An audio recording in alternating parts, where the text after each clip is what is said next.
Isa sanang masayang bakasyon ni Chris, na uwi sa nakakakabang insidente. Ang inaasahan sanang kapanap-anabik at romantikong bakasyon, ay nauwi sa isang nakakatakot na pagkaantala sa himpapawid para sa minamahal na aktres na si Chris Bernal. Nang mapilitan ang kanyang flight papuntang Bicol na magsasagawa ng isang emergency return pabalik ng Maynila.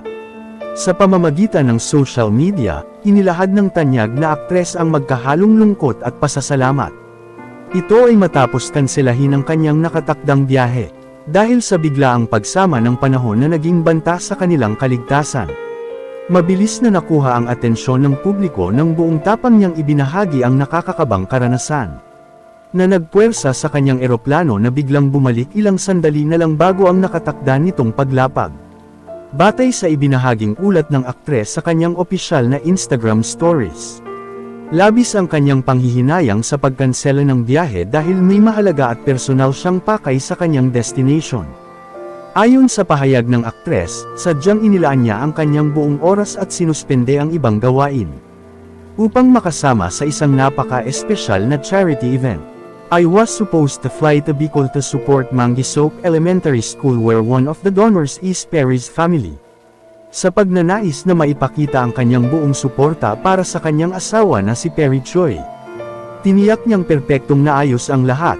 Anya, I booked my flight at the last minute just in time that I could make it to the event. I was so excited. Ngunit sadyang mapaglaro ang kalikasan at tuluyang naantala ang mga plano ng sikat na aktres.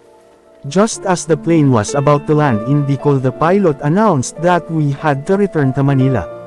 Because there was zero visibility on the runway, aray ko po, kwento niya. Na perpektong naglarawan sa matinding pagkabigo dulot ng hindi inaasahang pag-ikot pabalik ng eroplano habang nasa ere. Lubhang naging masakit para sa kanyang ang naudlot na flight, dahil bihira na itong pagkakataon para sa kanila ng kanyang asawa na magkasamang mag-enjoy malayo sa kanilang abalang buhay.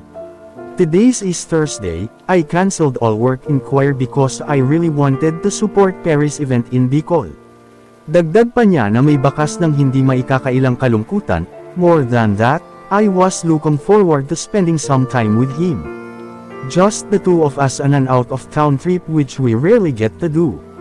Bagamat labis na dinamdam ang pagkansela ng biyahe at ang pangambang dulot ng insidente sa ere, napanatili ng tanyag na aktres ang kanyang kalmado at positibong pananaw hinggil sa pangyayari. Tinapos niya ang kanyang salaysay sa isang positibong pananaw, na nagpapakita ng kanyang katatagan at hustong pag-iisip. But I believe everything happens for a reason.